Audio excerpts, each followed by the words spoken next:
જય શ્રી કૃષ્ણ દર્શક મિત્રો, મારી યુટ્યુબ ચેનલ અમૃતવાણીમાં આપ સૌનું હાર્દિક સ્વાગત છે। આજે આપણે આ વિડીયોમાં સાંભળીશું મહાવદ વિજયા એકાદશી વ્રત, કથા, પૂજા વિધિ અને તેનું મહાત્મ્ય। જો આપને મારો વિડીયો પસંદ આવે તો ચેનલને લાઈક, શેર અને સબસ્ક્રાઇબ કરો, જેથી નવા આવનારા વિડીયોના નોટિફિકેશન તમને મળતા રહે અને મારા વિડીયો આપ સુધી તુરંત પહોંચી શકે। યુધિષ્ઠિર રાજા પૂછે છે કે હે કૃપા સાગર, હે વસુદેવના પુત્ર કૃષ્ણ, મહા મહિનાના કૃષ્ણ પક્ષને વિશે ક્યાં નામની એકાદશી થાય છે તે મને તમે પ્રસન્નતાથી કહો। શ્રી કૃષ્ણ બોલ્યા કે હે રાજાઓના ઇન્દ્ર યુધિષ્ઠિર રાજા, મહા મહિનાના કૃષ્ણ પક્ષને વિશે જે એકાદશી આવે છે તે એકાદશીનું નામ વિજયા એકાદશી છે અને એ વિજયા એકાદશી પોતાનું વ્રત કરનારાઓને સદા વિજય દેનારી છે।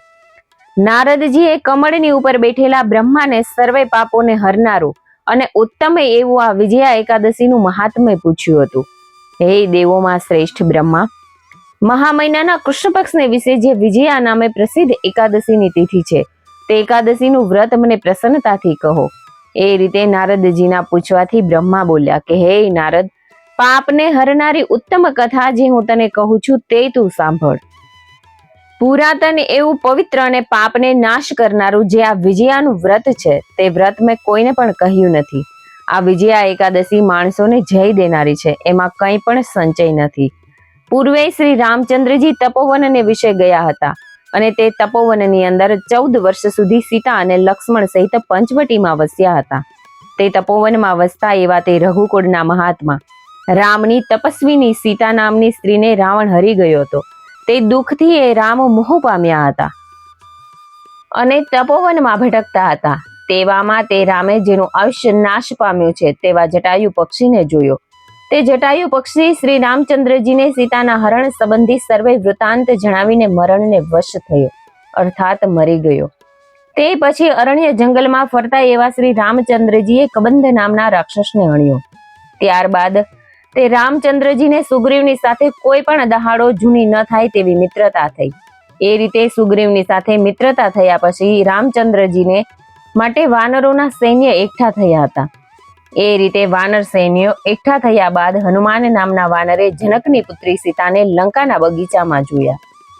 તે સીતાને રામના નામની વીંટી આપી। એ રીતે હનુમાને મોટું કામ કરીને ફરી પાછા રામચંદ્રજીને મળીને સીતા સંબંધી સઘળું વૃતાંત કહ્યું। એ રીતે હનુમાનનું વચન સાંભળ્યા પછી રામચંદ્રે સુગ્રીવની સંમતિથી લંકા ઉપર ચઢાઈ કરવાનું માન્ય કર્યું।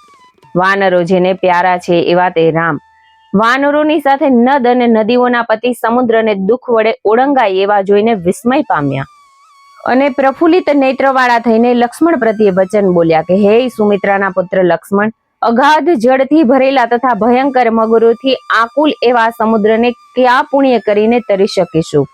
તરી શકાય એવો ઉપાય હમણાં તો હું જોતો નથી કે જેથી કરીને આ સમુદ્ર સારી રીતે તરી શકાય એવો થાય।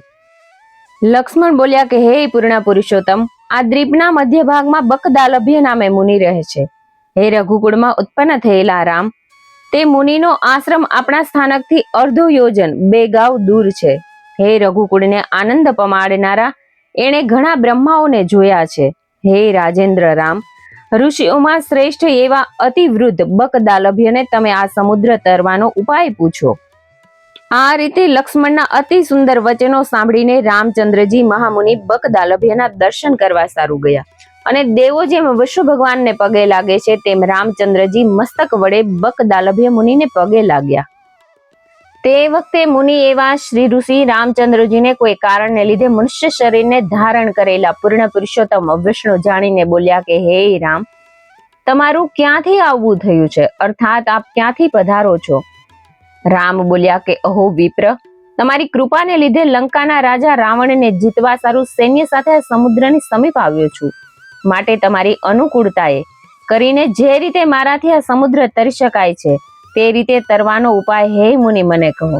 હે સારા આચરણવાળા મુનિ, તમે મારા ઉપર કૃપા કરીને આ સમુદ્ર તરવાનો ઉપાય કહો, કારણ કે હું તે જ કારણ સારું અર્થાત સમુદ્ર તરવાનો ઉપાય જાણવા સારું હે દેવ આપના દર્શન કરવા માટે આપની સમીપ આવ્યો છું। મુનિ બોલ્યા કે હે રામ, વ્રતોમાં ઉત્તમ એવું વ્રત કરવાથી તમારો વિજય થશે। વળી આ વ્રત કરવાથી લંકાને તથા રાક્ષસોને જીતીને લાંબી કીર્તિ પામશો। માટે એકાગ્ર મનવાળા થઈને જે વ્રત કરવાનું કહું છું તે વ્રત કરવાની વિધિ એકાગ્ર મન વડે સાંભળીને તે પ્રમાણે કરો. હે રામ, મહા મહિનાના કૃષ્ણ પક્ષને વિશે વિજયા નામની એકાદશી થાય છે. તે વિજયા એકાદશીનું વ્રત કરવાથી તમારો અવશ્ય વિજય થશે. હે રામ, તમે વાંદરાઓ સાથે સંશય રહિત થઈને આ સમુદ્રને તરી જશો. માટે આ વિજયા એકાદશીના વ્રતનો વિધિ કેટલું ફળ દેનારો છે તે હું તમને કહું છું તે સાંભળો. દસમનો દિવસ આવે ત્યારે સોનાનો, રૂપાનો, ત્રાંબાનો કે માટીનો એક ઘડો કરાવવો. પછી સ્થંડિલ કરી તેના ઉપર 7 ધાન્યને પાથરી તેના ઉપર પંચપલવ પાંદડાવાળા જવથી ભરેલા ઘડાને મૂકી તેના ઉપર જળથી ભરેલું ત્રભાણું ડીશ જેવું નાનું પાત્ર મૂકવું. ત્યારબાદ તે ત્રભાણાની અંદર સોનાનો બનાવેલો સમર્થ દેવ વિષ્ણુને પધરાવીને એકાદશીના દિવસે સવારના પહોરમાં સ્નાન કરવું. સ્નાન કર્યા બાદ સુગંધી પુષ્પ અને ચંદનવાળા એ ઘડાને સ્થિર રાખ્યા પછી ધૂપ, દીપ અને જુદા જુદા પ્રકારના નૈવેદ્યો, દાડમ, નાળિયેર અને બીજા સુગંધી પદાર્થો વડે વિશેષતાથી ઘડા ઉપર પધરાવેલા વિષ્ણુ ભગવાનની પૂજા કરવી. હે રામ, ઘડા પર પધરાવેલા વિષ્ણુ ભગવાનની આગળ તે દિવસ ભક્તિભાવથી કાઢવો.